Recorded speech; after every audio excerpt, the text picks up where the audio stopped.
Hello, cats. It has been quite some time since I've recorded for this podcast.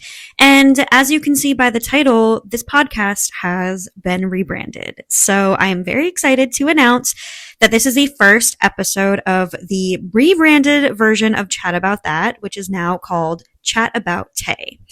I have wanted to kind of pivot this podcast for a while, and the past couple of months, I just haven't really been inspired by much going on. Malik and I weren't really sure what to do with the podcast. And with Taylor's new album coming out, I thought this was a really good time for me to just pivot the podcast and turn this all about Taylor Swift. Because from the beginning, when I did chat about that, I kind of wanted to do it about Taylor Swift from the beginning, but I wasn't sure if that was like too niche. And with not really having much to kind of go off of in the past couple of months, I thought that this was just a really good opportunity to pivot. So this is the first episode of Chat About Tay. Everything is going to be rebranded, and I'm really excited about this. So I am about to listen to Life of a Showgirl. I am so excited. So this episode is going to just be me. I'm going to be listening to each song, and then I'm going to record my initial reaction to each song and my initial thoughts. So this episode is going to be probably a little bit shorter than episodes coming up. I am going to be seeing the Life of a Showgirl film that Taylor is putting out. So I'm going to be seeing that on Saturday. Not sure exactly when this episode's going to go out. Hopefully quite soon after I record. But it is 11 o'clock currently right now. So, got about an hour, for the album to come out. So yeah, so the next episode will be about, more of my thoughts on the album, my thoughts on the film, and just more of like a deep dive into Life of a Showgirl. But this is going to be just my initial reactions. I'm going to listen to the songs offline and then come back and just record my initial reactions to everything. So I'm really excited. So yeah, I'm going to go and I will be back when the album is out, and I'm going to be recording my initial thoughts to Life of a Showgirl. So I will chat with you in a bit. So track 1, Fate of Ophelia, I just listened to it. Really great start to the album, super catchy. I can already see the influence of Max Martin and Shellback that she worked with. She worked with them on 1989 and Reputation. And really, really like this song so far. She's definitely, with this song, comparing her own life to Ophelia, who is from Hamlet. And she's the love interest of Hamlet, and she drowns. So she's really talking in this song about how Travis Kelce saved her heart, saved her from suffering the same fate as Ophelia, which probably is something that she's thought about many times, because she probably, she's been through so many relationships, and she's probably thought, I'm never going to find somebody. I'm going to die alone. I'm drowning in a river kind of thing. And she does compare herself to a lot of literary characters.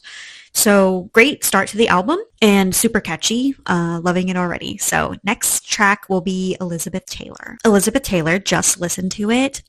Right off the bat, really, really like it. I think I need to listen to it a couple more times and really digest the lyrics to fully understand like what she's saying. But she is comparing herself to Elizabeth Taylor. It's very, I think it's still about her relationship with Travis Kelce, saying, if she couldn't have him, if they ever said goodbye, she would cry, kind of like Elizabeth Taylor did, and I'm assuming movies. So yeah, I think I need to just listen to this one a couple more times to fully get it.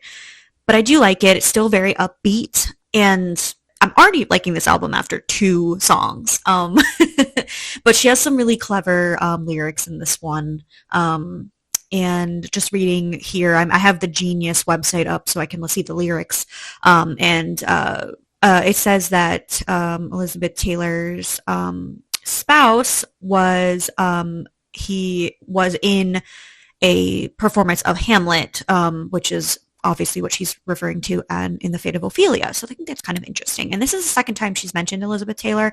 The first time was in Ready for It, where she says, "You could be my jailer, Burton to this Taylor." So she definitely has referenced Elizabeth Taylor already. And yeah, I like this song a lot. Again, I think I just need to listen to it a few more times to kind of fully digest it, but do love it. Track 3, Opalite.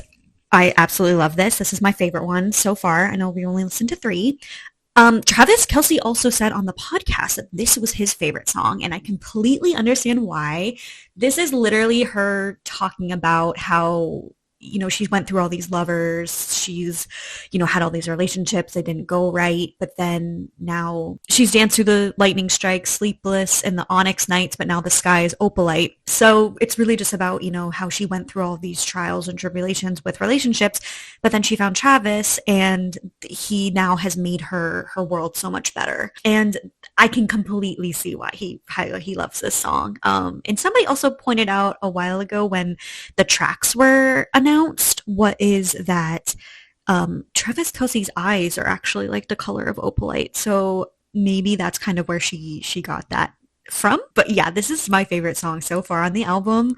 Super cute. I can definitely see people dancing to this at their weddings and stuff. I just absolutely love it. This album is so good so far. So we're on to the next track, which is Father Figure. Wow, Father Figure. Whew, that was a roller coaster. There are some lyrics in there that I never thought Taylor Swift would ever utter out of her mouth. But I really love this song. It's very like mafia vibes, because she's talking about how I'll be your father figure. I was your father figure. She is sampling the George Michael song Father Figure, which you've probably heard on TikTok with people doing edits of Pedro Pascal. But yeah, this is such mafia vibes. And it's kind of like the Man 2.0 in a sense. She says, "I can be your father figure. I'll drink that brown liquor. I make deals with the devil because my it's bigger." That's the word. I never thought Taylor Swift would utter that word in her songs, but I don't care. I love it. Talking about how she was somebody that somebody could look up to. She's the father figure, but then they were misguided, and they she ended up not being able to trust them and stuff. But she saw potential in them. So yeah, I feel like this is kind of like a new era of Taylor in a sense, but I'm also just like, I'm really, really loving that she works with Max Martin and Shellback for this, because 1989 and Reputation are two of my favorite albums by Taylor, and these are definitely giving me those vibes. So I'm really excited to see the movie and to hear her talk about all these songs, because I'm just kind of giving my thoughts on these, but I hope she kind of deep dives into these more. But yeah, this song is definitely giving me like mafia vibes, which I like. So the next song is track 5, Eldest Daughter. And if you know anything about Taylor Swift, you know that track 5 is always the most heart-wrenching. So I don't know if I'm quite prepared for track 5, but we're going to listen to it now. Eldest Daughter. Wow. Okay. Definitely the slowest one so far. Can definitely see why she put this as track 5. The opening line is, "Everybody's so punk on the internet. Everyone's unbothered till they're not. Every joke's just trolling in me. So sad as it seems, apathy is hot." So the whole beginning, she's really talking about how it's her experience seeing people talk badly about her online, and how she's really just kind of soft. The chorus, the opening line of the chorus has probably my favorite line so far, "But I'm not a bad bitch, and this isn't savage." It's just gut-wrenching. Like this song, wow. She's really put her heart out in this song. She talks about, so the eldest daughter line is, "Every eldest daughter was the first lamb to the slaughter, so we all dressed up as wolves and we looked fire." So it's just talking about her experience and just having the world kind of treat her badly, and she was kind of cynical about marriage. There's someone I said I don't believe in marriage. That was a lie. So this is really, really personal. And the later line is, I'm never going to break that vow. I'm never going to leave you now. So I think this is, again, really, this album really is a love letter to Travis Kelce. And it's just crazy to think that she's now getting married to him, and she wrote all these songs like before they were engaged. it's just, yeah, I really really like this song. Great track 5. So the next one is Ruin the Friendship, and this is one that I have been waiting for. So we'll see if it's as savage as it seems. So yeah, I'll get back to you after I listen to Ruin the Friendship.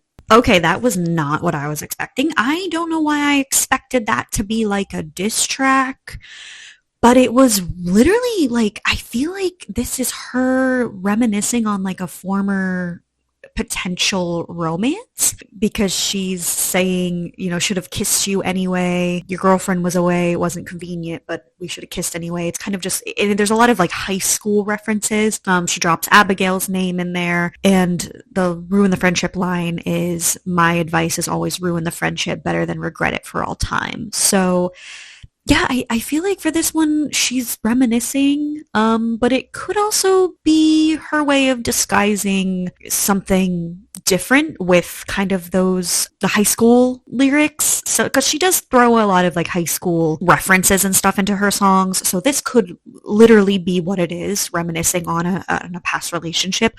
Or it could be, something that happened more recently and she's just using a high school metaphor to explain it. But yeah, I really like it. It's a little bit slow. It's fast, but it's a little bit slow. It's kind of mellow, I would say. But I do like it. I'm really loving everything so far. There's been no skips, and Travis did say everything was a banger. And I know that he's her fiance, and he kind of has to say that, but I don't feel like he would lie to us. And everything so far has been amazing. There has not been a skip so far. So the next one is Actually Romantic, and that's another one that I've been waiting for. I think the rest of this album, from track 7 to track 12, I think those are the ones that I was like really, really interested in listening to, or most excited about based on the titles. So the next one is Actually Romantic, and we're gonna see if it's actually romantic. Okay, so if I thought the last track was a diss track, and it wasn't, and this song I thought was gonna be about love, and it's not, it's actually a diss track. So that's kind of funny, that those two songs are, the titles are kind of misleading. Again, Taylor uttered a line in this song that I never thought she would utter. I mind my business, God's my witness, that I don't provoke it. It's kind of making me, not gonna say that, but I'm really loving that she's like, doesn't give any fucks with this album, and she's just kind of like, I'm gonna say whatever I want because, she's an adult. She doesn't write music for children. She doesn't write music for anyone, she writes music from what she's feeling. And I love that she's kind of just, this album, like, I feel like she's a little unhinged and a little feral with this album, and I'm loving it. This song, I feel like this is a dig at Charlie XCX, which makes me kind of sad because the Sympathy is a Knife song that people think was about Taylor Swift is actually about like Charlie's insecurities. So I don't know. I feel like people are going to be a little mixed on this song. Personally, I love it. And then the Actually Romantic thing is, so the chorus is, but it's actually sweet all the time you spent on me. It's honestly wild. All the effort you've put in. It's actually romantic. I really got to hand it to you. No man has ever loved me like you do, which, man, that is savage. I know she said in the other song that she's not a bad bitch, but I feel like she kind of is a bad bitch because that is full savage. And I feel like that sometimes when people are just constantly talking about you, you're on their mind more than you can understand because they're kind of obsessed with hating you. And then she's kind of alluding to that it's actually kind of romantic how much you think about me, which I love. I love that sort of I love that spin on it. Really, really good song. This might be one of my favorite songs so far. This one and Opalite are my favorite ones so far. But yeah, no skips. The next one is Wish List with $2 as the S's. Really excited for this one too. So let's see what it's like. Okay, Wish List. That was really cute. Her wish list is like her dreams of being, with Travis, and she says, have a couple kids, got the whole block looking at you, got me dreaming about a driveway with a basketball hoop. Her wish list is just kind of like having a life with him. And there's lots of like references to sort of like opulence in a sense in the beginning. And, she's just talking about how she wants to live off the grid and be in like a neighborhood with, no hypocrites and, just like I don't know. It's very like tongue in cheek. I like this song. It's again, it's fast, but it's kind of mellow at the same time. Yeah, I can just see how much she loves Travis and how she really just thinks so much about their life together. And like the wish list, with the $2 signs, it makes it kind of seem like it's something that's she wants like material objects, but really the thing that she really wants and that's really valuable to her is a relationship and this life with him, which I like. I think that's like, I don't know, it's kind of sweet. I really like that. We have four more songs. The next one is called Wood, and it is actually the shortest song on the album. So we're going to listen to that one now. Again, really, really like that song. Very tongue-in-cheek. She does have a couple more lyrics in there that I never thought she would say. His love was the key that opened my thighs. I mean, I'm digging this new era of Taylor. She really doesn't care. So yeah, it's the wood is ain't got a knock on wood. Talking about how she's picked the leaves off the daisy. She was sad. He loves me not. Kind of like she has admit I've been a little superstitious. Fingers crossed until you put your hand on mine. So it's like she doesn't have to knock on wood anymore. That she's gonna like find someone. And she said all of that bitchin' wishing on a falling star never did me any good. I ain't got to knock on wood. So again, very very cheeky. It's just really like I don't know. I like this song a lot. It's very, very peppy and just really clever lyrics. So I really like that. But yeah, she is really like, she just doesn't care anymore. She's saying whatever she wants. There's a lot of lyrics in this album that I don't think when she first started out with music would ever have written. But again, she doesn't write her music for kids. She writes, she's an adult. She can write whatever she wants. And if that's how she wants to talk about and sing about her things and her feelings, she's going to do it, and it's going to be adult. So there's actually only the first three songs on this album are not labeled as explicit, and then Ruin the Friendship is also not labeled as explicit. But the rest of the album, has explicit lyrics, but that's just how it goes. Really, really like this song. Super upbeat. Really cute as well. So we have three more songs left. The next one is Canceled in all capitals with an exclamation point, and this one I am really excited for. So this is either gonna be super upbeat and kind of like a diss track, or this is gonna trick us again, and this is gonna be sad.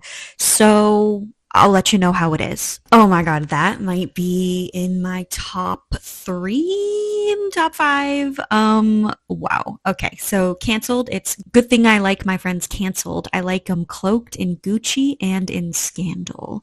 So it's kind of like her, she's like welcoming people, like welcome to my underworld, like come if you've been canceled, like we can be friends because I've been canceled so many times. Really, like, oh, I love this song. This is very like I don't know, this is giving me like American Horror Story Coven vibes. Like I don't know why. This is like I can just I hope she does a music video for this. Man, this is cool. It's just like she's just talking about how if you've been canceled, if the world hates you, we got something in common. Come be friends with me. And I really like that she's kind of just like leaning into it, because I feel like before, and I'm sure she still is very bothered by the media talking badly about her and being canceled and stuff, but I feel like this is kind of like, I've done it so many times. Here's somebody else that's kind of in the same boat as me. Come be my friend. Doesn't bother me because I've been canceled before. Really, really like this song. Wow. I can't believe there's only 2 songs left. Next one is called Honey. And again, these are kind of surprising me with these titles. So I'm not sure what the vibe's going to be, but we're going to find out. Okay. Honey. Absolutely love that. Again, might be in my top. She's talking about how when people called her honey and sweetheart, that it was kind of like insults, and she didn't really like it. And he is in Travis is kind of like reclaimed honey. In these terms of endearments were kind of turned from something that was sort of negative and sort of derogatory to being something that's very sweet and loving. Really, really cute. Just really, really sweet. And again, tongue in cheek, but fun. I really, really like this. This might be top top. I don't know what's my top yet. I haven't listened to the last song. We are about to get to the last song. But yeah, Honey is one of my favorites on this album. We are down to the last song, track 12, which is The Life of a Showgirl featuring Sabrina Carpenter. And I am so excited for this song. So let's listen. Oh, wow. What a great way to end the album. The song Life of a Showgirl featuring Sabrina Carpenter is kind of like a metaphor, kind of like a story. She's talking about how she met or she saw this show with this woman named Kitty and how she loved what she was doing. She loved all the glitz and the glam of being a showgirl. And then when she met her backstage, she's like, you don't want this life. You're never going to want to be a showgirl. You're not going to want to, all the pain and everything that comes with it. And then, she said, I'd sell my soul to have a taste of a magnificent life. And then, how they became those showgirls. And it's cool. It's definitely like metaphorical, tongue-in-cheek, fun. I think their voices blend really well together. Sabrina's range and the way she sings is very different than Taylor's, but they blend really, really well together. You can tell they were having fun when they wrote this song. I really, really hope this one also has a music video. I mean, why would it not have a music video? Just a lot of metaphor, for, pain hidden by the lipstick and lace, sequins of forever. Now I know the life of a showgirl. It's kind of like that you become that dream, but there's kind of a price to pay at the same time because it's not always glitz and glam. Really, really cute, really great way to end the album. I was wondering at first, like, why she put that song last on the album, because that's like the title track. But when you listen to everything and then you get down to that song, it kind of makes sense. But overall, love this album. There's not a single skip on this album. I will say out of all of them, Eldest Daughter is definitely the slowest song, but not a skip. Travis did not lie to us. There's no skips. All bangers, 12 bangers. What an incredible album. I knew going into this album that this was going to be one of my favorites because how much I loved 1989 and Reputation. And I feared that this was going to be my new favorite album. And I will say Reputation is still my favorite album, but this is number 2 out of her entire discography. And for those who haven't heard me talk about my love of Taylor Swift before, if you haven't listened to my couple other podcast episodes from Chat About That, where I talked about Taylor Swift, I've done a couple of deep dives into her music and some of her albums, but I have been a fan of Taylor Swift since her first album. And I've always followed her. I just love her so much. I've seen all the tours except the Eras tour. But I did see the movie. I went to the movie theater. It was fine. So I'm really hoping she does a tour for this. But out of her entire discography, it might be number 2. I'm gonna have to listen to it a couple more times. But as of right now, I think I'm gonna put this in the number 2 spot of all time, right under Reputation. I had a feeling this was gonna beat Reputation, but it didn't beat Reputation. But it's number 2. It's number 2. I don't know if anything will ever beat Reputation just because of how iconic that album is. But this is definitely like number 2. Literally not a single skip on this album. This entire album is bangers. Travis, you were not lying. 12 bangers. I'm so excited to see the movie and hear her talk about these songs and see the lyric videos. And she has the music video for Fate of Ophelia. So that's obviously the first single from this album. But please, Taylor, please have a video for Life of a Showgirl. And what other ones do I want videos for? So Fate of Ophelia, we're getting that one. Would love a video for Cancelled. I would love a video for Actually Romantic and Life of a Showgirl. I think those are the ones that I would love videos for, but I will take anything. Oh, and Opalite. Okay, wait. So let's go. Let's go through this.